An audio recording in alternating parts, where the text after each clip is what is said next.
Hello friends, कैसे आप सभी लोग। उम्मीद है सभी लोग बहुत ही अच्छे होंगे और आपका पेपर भी बहुत अच्छी तरीके से हुआ होगा। जितना भी सिलेबस था आपका सारा का सारा पढ़ाया हुआ आया था। कुछ जो क्वेश्चन थे वो लेंदी थे लेकिन वो आसान भी थे। जैसे कि हम बात करते हैं कथन और निष्कर्ष वाले जो क्वेश्चन आपके 4 आए थे आपकी शिफ्ट में। तो आज का जो आपका पेपर था उसमें 4 क्वेश्चन पूछे गए, लेकिन वो चारों क्वेश्चन जिनमें बी ऑप्शन आपका सही था, ए और बी दोनों सही है और ए जो है सही व्याख्या करता है बी की।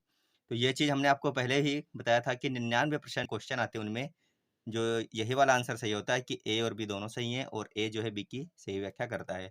लेकिन 1% केस में ऐसा हो जाता है कभी-कभी कि ये जो है ट्रिक हमारी काम नहीं आती है।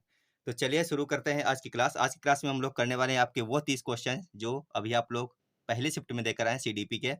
तो लगातार क्लास में जुड़े रहिएगा और फटाफट हम लोग आंसर देखते हुए चल रहे हैं और आप अपना मिलान कर सकते हैं अपने पेपर में। पहला क्वेश्चन आपका आया था डिस्ग्राफिया। तो इसका जो सही आंसर है वह है ऑप्शन नंबर 3 वाला।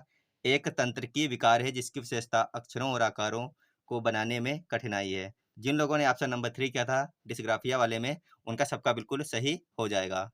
अगला क्वेश्चन आपका आया था क्वेश्चन नंबर 2। लिखा था प्रतिभावान बच्चों को शिक्षित करने का उपागम जो उन्हें असामान्य रूप से तीव्र गति से पाठ्यचर्या के माध्यम से आगे बढ़ाता है क्या कहलाता है? तो यह कहलाता है त्वरण गतिवर्धन, यानी ऑप्शन नंबर 3 इसका भी बिल्कुल सही था। जिन लोगों ने भी ऑप्शन नंबर 3 किया था क्वेश्चन नंबर 2 में, उनका सबका बिल्कुल सही हो गया होगा। फटाफट हम लोग कर रहे हैं, क्लास शेयर कर दीजिए सभी के पास में। सीडीपी के 30 क्वेश्चन हम क्या आंसर देखने वाले हैं। तो एक बार सभी लोग क्लास को शेयर करते हुए लगातार जुड़े रहिएगा। 30 के 30 आंसर आपको मिलने वाले हैं मात्र 5 से 10 मिनट में। तीसरा क्वेश्चन था शिक्षक जो समावेशी कक्षाओं की दिशा में काम कर रहे हैं उन्हें चाहिए कि वे। इसका जो सही आंसर आपका था वो था ऑप्शन नंबर 2 वाला। क्या था? पहला सही है, दूसरा सही है और तीसरा सही है, जबकि ऑप्शन नंबर 4 जो आपका गलत था। तो जिन लोगों ने पहला, दूसरा, तीसरा सही किया था उनका सबका बिल्कुल सही हो गया होगा। अगला क्वेश्चन था क्वेश्चन नंबर 4। लिखा था शैशवावस्था में सामाजिकरण की डॉट डॉट संस्थाएं प्रमुख रूप से महत्वपूर्ण है, जबकि प्रारंभिक बाल्यावस्था में सामाजिकरण की डॉट डॉट संस्थाएं भी महत्वपूर्ण हो जाती हैं। तो इसका जो आपका आंसर सही था वो था ऑप्शन नंबर 2।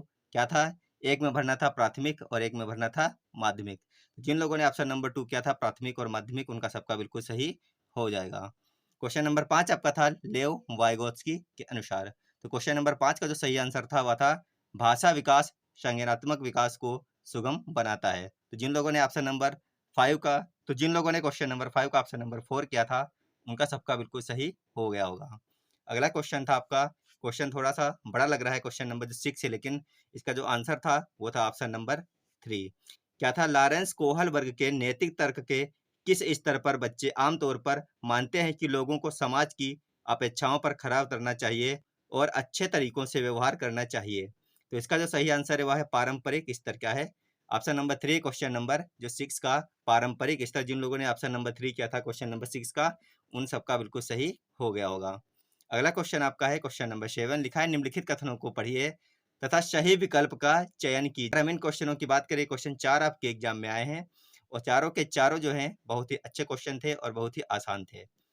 क्वेश्चन नंबर 7 का जिन लोगों ने ऑप्शन नंबर 2 किया है, ए और बी दोनों सही हैं तथा आर जो है ए की सही व्याख्या करता है, तो उनका सबका बिल्कुल सही हो जाएगा। ए आर दोनों इसमें सही थे और आर जो है ए की सही व्याख्या करता था। जिन लोगों ने ऑप्शन नंबर 2 किया है उनका सबका बिल्कुल सही ये क्वेश्चन हुआ होगा और आपको 1 नंबर मिल जाएगा। अगला क्वेश्चन आपका क्वेश्चन नंबर 8 देखते हैं। लिखा है अधिगम के लिए आकलन का मुख्य लक्ष्य क्या है? अधिगम के लिए आकलन का जो मुख्य लक्ष्य है वो क्या है आपका? इसका जो सही आंसर है ऑप्शन नंबर 3 है। इसका मुख्य लक्ष्य है विद्यार्थियों को प्रतिपुष्टि प्रदान करना, जिसका उपयोग उनके अधिगम में सुधार के लिए किया जा सकता है। तो आप लोग अपना पेपर मिलाते हुए चलिएगा, बिल्कुल सही और सटीक आंसर है सारे के सारे। क्वेश्चन नंबर 9 की अगर हम बात करें तो इसका जो सही आंसर है वह है आपका ऑप्शन नंबर 3 वाला। क्या है? 3 वर्ष। जिन लोगों ने 3 वर्ष किया उनका सबका बिल्कुल सही होगा, लेकिन इसमें एक कई जगह पर यहाँ पे 7 वर्ष भी लिखा था, तो 3 और 7 में कन्फ्यूजन है। फिलहाल आप इसको स्टार लगा सकते हैं। क्या हो सकता है? 3 भी हो सकता है और 7 भी कई जगह पर लिखा हुआ पाया गया है, लेकिन हम अपनी तरफ से इसको 3 ही बिल्कुल सही मान रहे हैं। क्या है? 3 वर्ष। क्वेश्चन नंबर 10 की अगर बात करें, लिखा है कैरल गिलिगन ने कोहलबर्ग नैतिक विकास के सिद्धांत की आलोचना की है। सामाजिक संज्ञानात्मक दृष्टिकोण से की है, नारीवादी दृष्टिकोण से की है, या फिर आनुवंशिक कारकों को पर्याप्त महत्व न देने पर की है, या फिर केस अध्ययन को अनुसंधान पद्धति के रूप में उपयोग करने के लिए? तो क्वेश्चन नंबर 10 का जो सही आंसर है आपका ऑप्शन नंबर 2 है। नारीवादी दृष्टिकोण। तो जिन लोगों ने ऑप्शन नंबर 2 किया था, उनका सबका बिल्कुल सही हो जाएगा क्वेश्चन नंबर 10 के लिए। क्वेश्चन नंबर आपका 11 यहाँ पर मिस हो गया है। 11 का जो ऑप्शन सही था वो ऑप्शन नंबर 2 है। क्वेश्चन नंबर 12 की अगर हम बात करें तो प्रारंभिक बाल्यावस्था में वृद्धि डॉट और सोच डॉट है, जबकि माध्यमिक बाल्यावस्था में वृद्धि डॉट और सोच डॉट है। यहाँ पे हमें क्या भरना है ये पूछा गया है। 4 जगह यहाँ पर खाली थी, तो क्वेश्चन नंबर 12 का जो सही आंसर है आपका वह है ऑप्शन नंबर 2। क्या है यहाँ पर? ऑप्शन नंबर 2 है क्वेश्चन नंबर 12 के। जिन लोगों ने ऑप्शन नंबर 2 किया था उनका सबका बिल्कुल सही हो जाएगा। अगला क्वेश्चन है क्वेश्चन नंबर 13। लिखा है निम्नलिखित में से कौन सा स्थूल गति कौशल है? स्थूल का मतलब है आपका पूरा शरीर यानी कि बड़े तंत्र कार्य करते हो, तो ऑप्शन नंबर 2 आपका बिल्कुल सही है। यहाँ पे तैरना बिल्कुल सही। जिन लोगों ने तैरना किया था उनका सबका बिल्कुल सही हो गया होगा। अगला क्वेश्चन है क्वेश्चन नंबर 14। लिखा है भौतिक वृद्धि और विकास विकास के डॉट डॉट और डॉट डॉट सिद्धांतों का पालन करते हैं। तो यहाँ पर जो आपका सही आंसर हो जाएगा क्वेश्चन नंबर 14 के लिए ऑप्शन नंबर 2 आपका बिल्कुल सही हो जाएगा। शीर्षगामी समीपस्थ ऑप्शन नंबर 2 आपका बिल्कुल सही है 14 के लिए। अगला क्वेश्चन है क्वेश्चन नंबर 15। लिखा है हार्वर्ड गार्डनर के अनुसार एक दर्शन शास्त्री के पास डॉट डॉट प्रकार की बुद्धि और मूर्तिकार के पास और जो मूर्तिकार होते हैं उनके पास डॉट डॉट प्रकार की बुद्धि की मात्रा अधिक होती है। तो आपको पता होना चाहिए इसका जो बिल्कुल सही आंसर है वह है ऑप्शन नंबर 3 अंतः व्यक्ति और दिक् स्थान। जिन लोगों ने ऑप्शन नंबर 3 किया है उनका सबका बिल्कुल सही हो जाए क्वेश्चन नंबर 15 के लिए। तो आप लोग यहाँ पर उम्मीद है ऑप्शन नंबर 3 ही करके आएंगे क्वेश्चन नंबर 15 के लिए। अगला क्वेश्चन है क्वेश्चन नंबर 16। लिखा है अनुभवात्मक अधिगम किस पर बल देता है? क्वेश्चन नंबर 16 का जो सही आंसर है वह ऑप्शन नंबर 3 आपका। यह बल देता है आलोचनात्मक प्रतिबिंबन के महत्व पर। तो जिन लोगों ने किया है क्वेश्चन नंबर 16 के लिए ऑप्शन नंबर 3 उनका सबका बिल्कुल सही हो जाएगा। अगला क्वेश्चन है क्वेश्चन नंबर 17। लिखा है बच्चों में समस्या समाधान कौशल को बढ़ाने के लिए निम्नलिखित में से कौन सा प्रभावी तरीका है?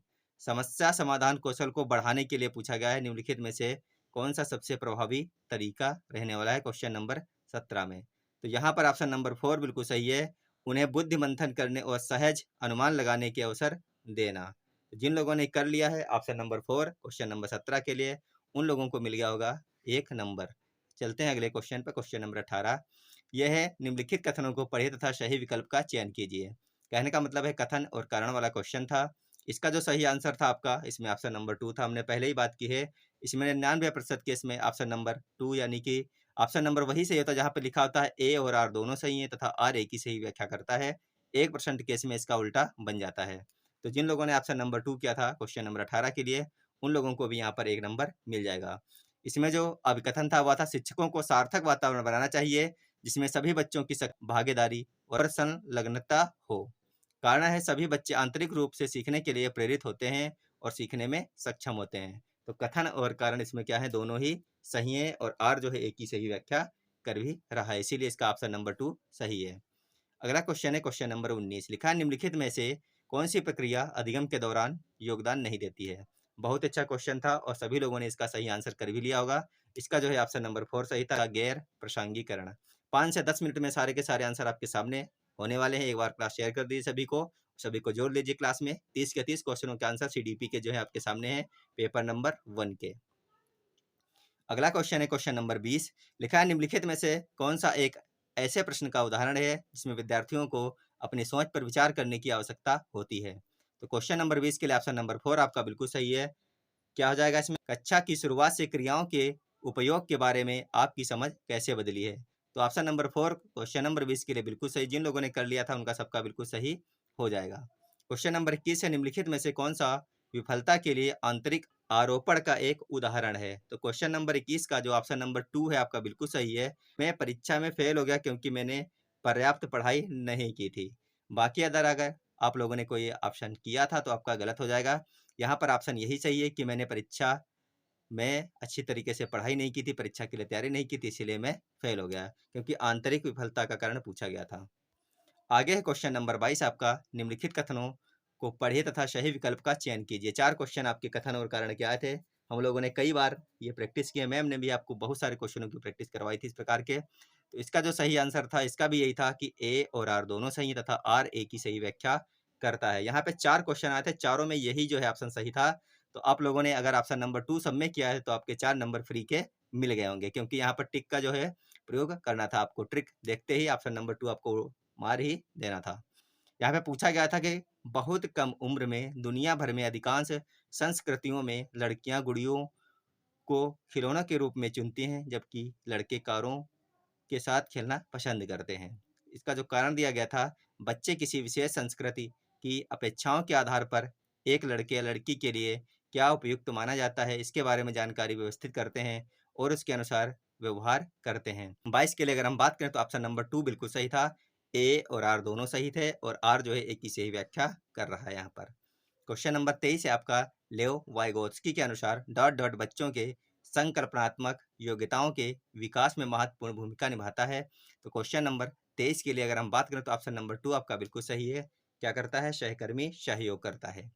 अगला क्वेश्चन है क्वेश्चन नंबर 24 यानी कि 24, लिखा है लेव वाइगोत्स्की के सिद्धांत के अनुसार आंतरिक वाक। तो सभी को पता होगा इसका जो सही आंसर है, क्योंकि बहुत बार हम लोगों ने ये क्वेश्चन किया था। और यहाँ पर जो है इसका जो सही आंसर था वो था ऑप्शन नंबर 4, बच्चों के लिए अपनी सोच को नियंत्रित करने का एक तरीका है। क्या है? बच्चों के लिए अपनी सोच को नियंत्रित करने का एक तरीका है। ऑप्शन नंबर 4 यहाँ पे सही माना गया है क्वेश्चन नंबर 24 के लिए। अगला क्वेश्चन है 25, लिखा है 4 वर्ष की अर्पणा कहती है कि एक बटन जिंदा है क्योंकि क्योंकि यह उसकी शर्ट को एक साथ बांधने में मदद करता है। जीन प्याजे के अनुसार उसकी सोच की विशेषता है। तो इसका जो सही आंसर है वह है जीववादी चिंतन। क्या हो जाएगा? जीववादी चिंतन। ऑप्शन नंबर 2 यहाँ पर बिल्कुल सही है। जिन लोगों ने ऑप्शन नंबर 2 किया था उनका सबका बिल्कुल सही हो जाए क्वेश्चन नंबर 25 यानी 25 के लिए। अगला क्वेश्चन है क्वेश्चन नंबर 26, लिखा निम्नलिखित में से स्वलीनता वाले विद्यार्थियों की विशिष्ट विशेषता कौन सी है? तो क्वेश्चन नंबर 26 के लिए ऑप्शन नंबर 3 बिल्कुल सही था। बार बार दोहराव और आवर्ती व्यवहार। क्या है? बार बार दोहराव और आवर्ती व्यवहार। जिन लोगों ने ऑप्शन नंबर 3 किया था क्वेश्चन नंबर 26 के लिए, उनका सबका बिल्कुल सही हो जाएगा।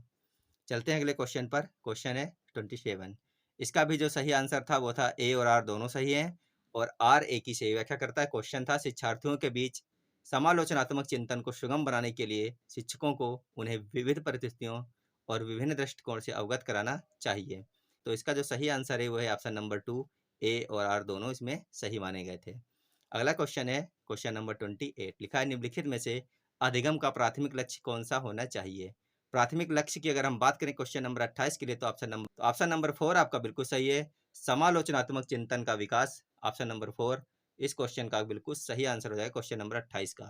अगला क्वेश्चन है क्वेश्चन नंबर 29, लिखा है बच्चे सबसे प्रभावी ढंग से तब सीखते हैं यदि कोई अवधारणा क्या हो जाए?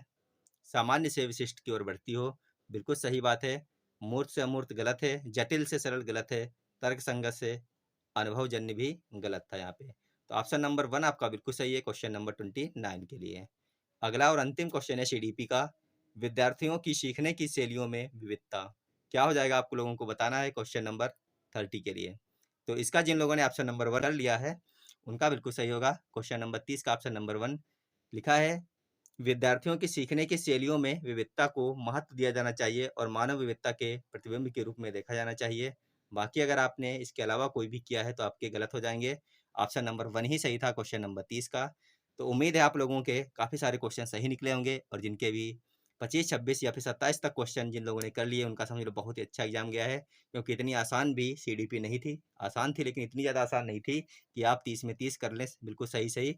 हो सकता है कि कई सारे साथियों ने 30 में 30 भी कर लिए हों, लेकिन एक आध क्वेश्चन आपका गलत जरूर हुआ होगा, क्योंकि कई सारे क्वेश्चन बहुत ही ज़्यादा कन्फ्यूजिंग वाले आए थे। तो आप लोग कमेंट बॉक्स में कमेंट करके जरूर बताइएगा कि आपके 30 में से कितने सही निकले हैं और आपको सबसे ज़्यादा कन्फ्यूज किस क्वेश्चन ने किया था। तो चलिए मिलेंगे आप लोगों को अगली क्लास में। अगली क्लास हमारे साथ मैथ से संबंधित रहने और फिर अदर कोई सब्जेक्ट को हम लोग हल कर रहे होंगे यहीं पर इस प्रकार से। तो चलिए जब तक आप लोग अपना ध्यान रखिएगा, स्वस्थ रहिएगा, मस्त रहिएगा और अपने अपने घरों तक बिल्कुल आराम से पहुँचिएगा। धन्यवाद। Bye bye.